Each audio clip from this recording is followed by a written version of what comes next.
Hello friends, தம்ப்நெயிலே பார்த்துருப்பீங்க. ஜீரக சம்பா chicken biryani தான் பார்க்க போகிறோம். அதுக்கு வந்து அடுப்பு பற்ற வச்சுட்டு ஒரு குக்கர் வச்சுட்டு 2 ஸ்பூன் எண்ணெய் சேர்த்துட்டு 2 ஸ்பூன் நெய் சேர்த்துட்டு நெய் உருகுனதும் 3 பிரியாணி இலை, ஒரு துண்டு பட்டை, 3 கிராம்பு சேர்த்துக்க போகிறோம். இது நல்லா வெடித்ததும் வந்துட்டு ஒரு பெரிய வெங்காயத்தை வந்து நல்லா ஒரு பெரிய சைஸ் பெரிய வெங்காயம் அதை வந்துட்டு நீளமாக கட் பண்ணிவிட்டு அதையும் சேர்த்து நல்லா வதக்கிக்கலாம். வெங்காயம் வந்து நல்லா வதங்கணும்.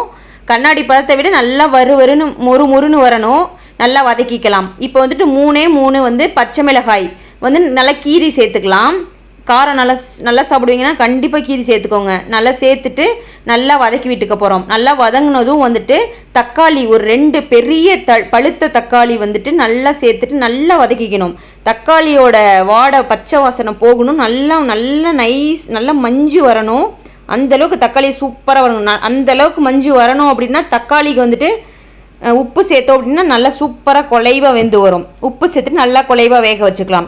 இப்போ வந்து இஞ்சி பூண்டு பேஸ்ட்டு வந்து ஒரு 3 ஸ்பூன் சேர்த்துக்கலாம். இதை இப்போ தான் பிரியாணியோட வாசனை பாருங்கள் செம்மையாக இருக்கும். 3 ஸ்பூன் இஞ்சி பூண்டு பேஸ்ட்டு சேர்த்துட்டு நல்லா வதக்கிக்கலாங்க. பாருங்கள் தக்காளி ரொம்ப சூப்பராக குலைவாக வெந்துருச்சு. இப்போ ஒரு 1/2 ஸ்பூன் தனிமிளகாய் தூள், 1/2 ஸ்பூன் வந்து பிரியாணி மசாலா தூள் வந்து நான் கடையில் வச்சது தான், அதையும் வந்து சேர்த்துட்டு நல்லா கலந்துக்கலாம். அடுப்பை சிம்மில் வச்சுட்டு இப்போ ஒரு பேஸ்ட் ரெடி பண்ண போகிறோம். அதுக்கு வந்துட்டு ஒரு மிக்சி ஜாரில் 7 முந்திரி சேர்த்துக்கலாம். இந்த துண்டு பட்டை வந்து உடச்சி சேர்த்துக்கலாம். 3 ஏலக்காய், ஒரு 1/2 ஸ்பூன் மிளகு, 1/2 ஸ்பூன் ஜீரகம், 1/2 ஸ்பூன் பெருஞ்சீரகம். இப்போ வந்து ஒரு பெரிய வெங்காயத்தில் வந்து இத்திலோண்டு துண்டு ஒரு இல்லை சின்ன வெங்காயம் இருந்துச்சா ஒரு 7 துண்டு இது நல்லா நைஸாக அரைச்சிட்டு இப்போ அந்த பேஸ்ட்டையும் வந்து நல்லா சேர்த்துக்க போகிறோம். சேர்த்துட்டு நல்லா கலந்து விட்டுக்கலாம். கலந்துட்டு அதோட பச்சை வாசனை போனதும் வந்துட்டு இப்போ நம்ம ஒரு கொத்து கருவேப்பிலை, ஒரு கைப்பிடி வந்துட்டு புதினா, ஒரு கைப்பிடி கொத்தமல்லி தழை இதையும் வந்துட்டு சேர்த்துக்கிறோம். இப்போ தாங்க பிரியாணியோட வாசனை சும்மா அல்டிமேட்டாக இருக்கும். நல்லா சேர்த்துட்டு நல்லா கலந்து விட்டுக்க போகிறோம். இது வந்துட்டு 1/2 கிலோ சிக்கன், 1/2 கிலோக்கு மேலே இருக்கும். 300 கிராம் 350 கிராம் இருக்கும்னு நினைக்கிறேன். எனக்கு அளவு கரெக்டாக தெரில. அதை நல்லா மஞ்சத்தூள் போட்டுட்டு நல்லா கழுவி வச்சுருக்கேன். அதையும் வந்துட்டு சேர்த்துக்கலாம். சேர்த்துட்டு நல்லா இப்போ வந்து நல்லா வதக்கிக்கணும்.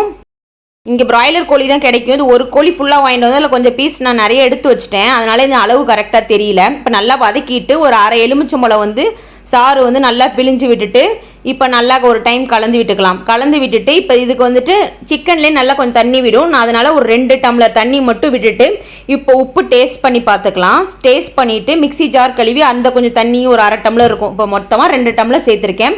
2 விசில் விட்டு எடுத்தால் போதும். 2 விசில் விட்டுட்டு எடுத்து பார்த்தா நல்லா சிக்கன் சூப்பராக வெந்திருந்துச்சு. இப்போ வந்து இது ஜீரக சம்பா அரிசி 20 நிமிஷம் நல்லா ஊற வச்சுருந்தேன். அந்த அரிசியும் சேர்த்துக்கலாம். சேர்த்துட்டு நல்லா கலந்து விட்டுக்க போகிறோம். கலந்து விட்டுக்கலாம். இதுக்கு வந்துட்டு ஆல்ரெடி நான் 2.5 டம்ளர் தண்ணி ஊற்றிருக்கேன். சிக்கன்லேருந்து தண்ணி ஒரு 3 டம்ளர் தண்ணி வந்திருக்கும். இப்போ வந்து 1 டம்ளர் மட்டும் தண்ணி விட்டுட்டு உப்பு டேஸ்ட் பார்த்துட்டு குக்கர் மூடிட்டு விசில் போட வேண்டாம். மூடிட்டு ஒரு 5 நிமிஷம் கரெக்டாக இருக்கணும். இப்போ பாருங்களேன், முன்னாடி கலந்ததுக்கும் இப்போ கலந்ததுக்கும் டிஃப்ரென்ஸ்.